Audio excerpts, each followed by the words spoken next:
You ask Tiger to solve. This deals with linear equations with one unknown.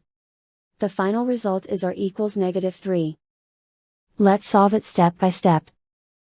Group all constants on the right side of the equation.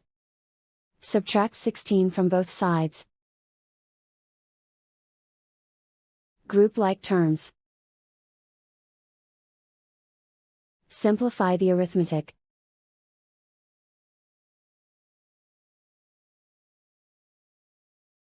Isolate the r. Divide both sides by -8. Cancel out the negatives. Simplify the fraction. Move the negative sign from the denominator to the numerator. Find the greatest common factor of the numerator and denominator.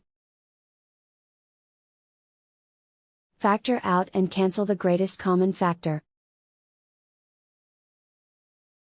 And so the final result is r equals -3.